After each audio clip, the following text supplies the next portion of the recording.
Hey everybody, Brooke, Sann here. Okay, I'm super excited about today's video. It's how to organize. Okay, all of us working mamas always need a little refresher course on this. So today we're going to talk about how to organize your mind so you can organize your home. We're going to talk about why we want to stay organized.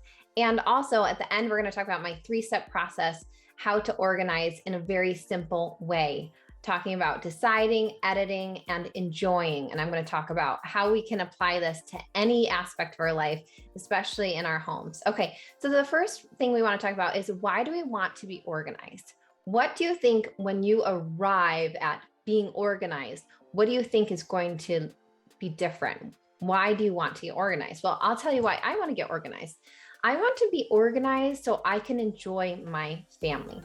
I want to simplify, take all the madness out so I can just sit down and play with my kids. That at the end of the night, when the kids go to bed, I can just sit down and enjoy my husband. I want to feel organized because I want to feel relaxed. I want to enjoy. I want to have more time with my family. So maybe you have some different reasons why you want to get organized, but ultimately we want to be organized because we want to improve our relationships with our family. We want to simplify things so we can have more time, more space, more abundance to be able to do the things we want to do. Sometimes we think that we are overstimulated by, things and objects, and we're so scheduled on time that we can't live the way we want to live.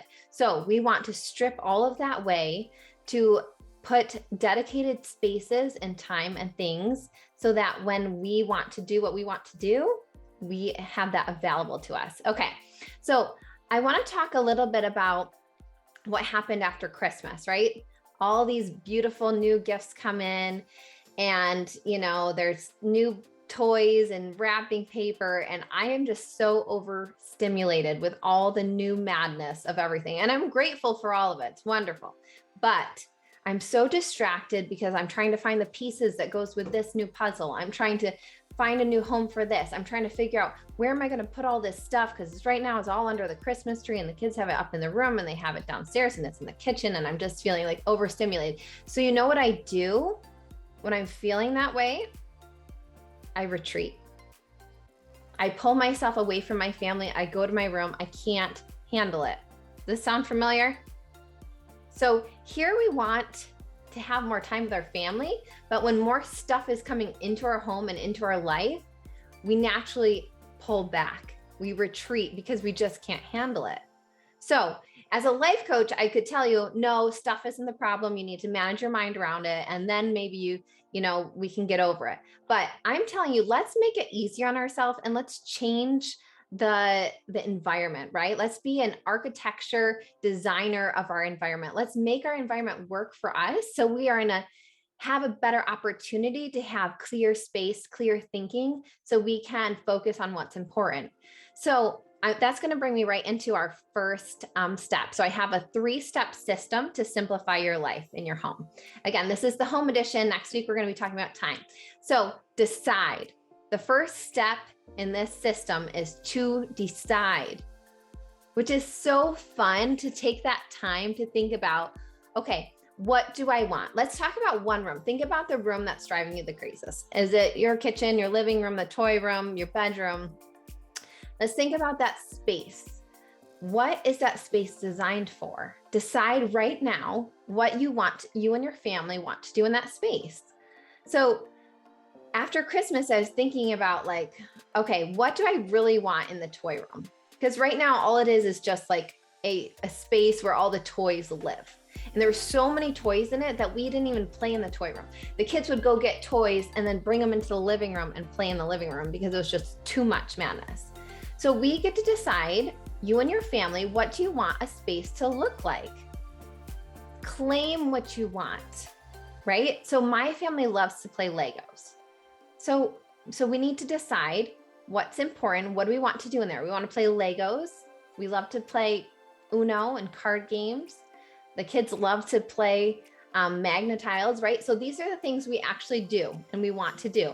So we strip everything else away. Okay. Then we get to edit. I love this step. Edit means delete. And we are going to talk a little bit more about decide, because you have to be able to make a decision. A lot of the times clutter starts piling up around us and we're overstimulated by all of this stuff because it tells a story. It's not that there's just a bunch of piles around you. It's not the piles that actually are bothering you. It's the fact that you didn't return that to Amazon. And that thing is broken and you don't know what to do with it, and you didn't decide what you're going to do with it. And this thing is missing a piece and I don't know what to do with it until I find the other piece. And this other piece needs to be glued back together. So it's all of these stories. It's all of these things that we have just like, we're holding on to because we haven't decided what to do with it.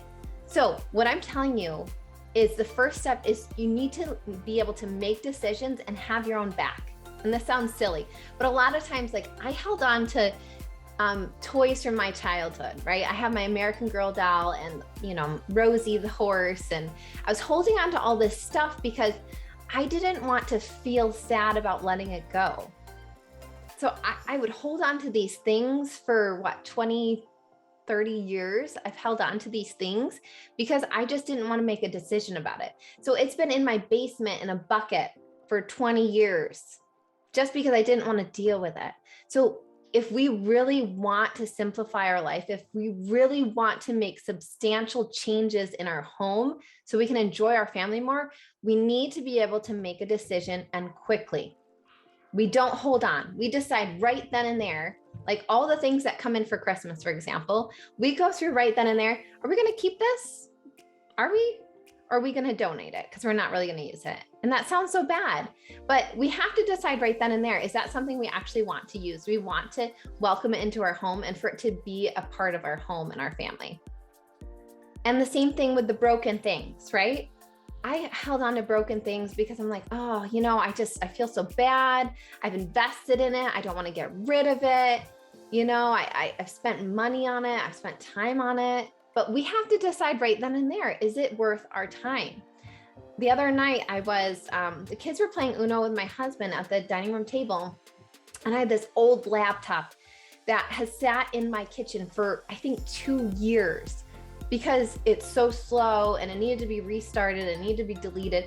So here I'm Googling on my phone, like how to restart an Apple MacBook and da-da-da-da-da. I'm spending so much time and energy and I'm missing out on my family because I'm just dealing with stuff, right? Stuff is bondage. We have to buy it, we have to clean it, we have to repair it, we have to think about it, we have to sell it, we have to move it, we have to store it. All of these things we have to do. Each little item in our house requires so much time and energy. So we need to be able to strip those things away. We want to free ourselves. We want to break these chains of bondage with stuff. On average, Americans have, I think, over 100,000 items in your home, right? So think about how much time and energy and money and resources you take to maintain and keep and perfect and all that with just, it's stuff. It's just stuff. So really decide, what do you want to do? What kind of life do you want to live in your home? As soon as I started taking toys out of my house, my kids started playing more. We're building forts. We're playing hide and go seek. We're engaging with each other more because we're not distracted by all of the broken pieces and missing things and all of the stuff around us. So be really clear about what you want in each room. Just think, we're going to take small little pieces. Just think about one room right now, right? In that one space, what do you want to do in that space with your family? And even my bedroom, I was thinking about it. I don't want anything in my bedroom but my bed and my clothes. Like I want me and my husband to get into bed and just look each other in the eyes and visit and talk and connect. I don't want to be distracted by all the stuff. I don't want piles of laundry looking at me. I don't want to step over toys, right? So be clear about what does that space want to look like for you? And then make decisions about the stuff, okay? So let go of things that don't support your vision. This is the editing piece. So if you want to play Legos in your toy room with your kids, that means a lot of other things can go. We had blocks and Lincoln logs and stuff, and my kids never played with them because there's a carpet in there and they don't build good there. And so we just take that out of our vision, right? The toy room, we want to play Legos in and we want to play cards in. That's it. Everything else can go. So you get to decide. Sometimes we really think because we've invested money or, Aunt Sue bought this for my family and I hate to get rid of it.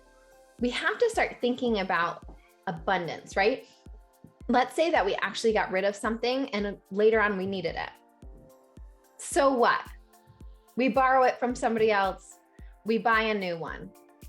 We could hold on to something for years and years and years and never use it. It's just debilitating us. It's taking away our vision and our goals, and we're trying to be more intentional, and it's taking away everything that we wanted. Okay, so the last step in our 3-step process is enjoy. Okay, now that we have our space, we've decided how we want to use it, we've edited, we've stripped all the unnecessary things that go with our plan and our purpose in that room. Now we get to enjoy it. And this is my favorite part because this is actually when you get to organize, right? When you take everything else out, you have whatever's left, and then you can go out and buy the cute baskets, right? So we have, organizers for certain things. We get matching baskets. This is the fun part. You get to go to the at-home store or Target or wherever you like to go. You get to add in some pieces that they fit, and it brings you joy, right? Like, you should be able to walk in your space and for you to feel joy in it. You should feel like you need to know and feel that everything has a home, that your 2-year-old, your 4-year-old know where that one thing belongs. Everything needs a home. And I'd like to add, it needs a cute home. Because if you really want to be able to keep up and maintain these systems, you need to be able to enjoy them and for them to be aesthetically pleasing, because it actually brings pleasure in our brain. When us women, when we see things that are pretty, it's a little bit of a dopamine hit. We're like, oh yes, feels good. Okay, so we want to make sure everything has a dedicated home, everything has a place, and that our 5-year-old knows where the thing belongs. Because if we strip it all away and our 5-year-old can do it, you have just answered the biggest challenge in women history, right? We don't need to be running around picking up all the little pieces, following people around, telling them where things go, because they know where it goes. And if it's a problem, if I pick things up all the time, that's a problem because I'm wasting time and energy. I'm like, nope, this has to go right in the garbage. When people bring things in my home and it's like 212 piece set, I'm like, absolutely not. That's 212 things that I have to pick up. That's not going to work for me. Except Legos, because we do love Legos. Okay, so today we talked about why we want to organize. We want to organize because we want to improve our relationships with our husband. We want to improve our relationships with our children. We want to be able to be in our home and be able to enjoy our family, to be able to decide how we want to live in our home and have ourselves support ourselves in that. We want to be able to decide, edit, and enjoy. Make a decision how you want to show up in your home. Make a decision how you want each space to feel and what you want to do in that space. Edit, delete everything else that has nothing to do with what your vision is, and then show up and enjoy your home. So that's my 3-step process to simplify and home edition. I hope you guys enjoyed this video, and please come back next week because we're going to be talking about time. Okay, working mamas, there is never enough time. So we're going to talk all about how we can organize our time and do the things we want to do in our life. All right, I'll see you guys next week. Have a great one. Bye.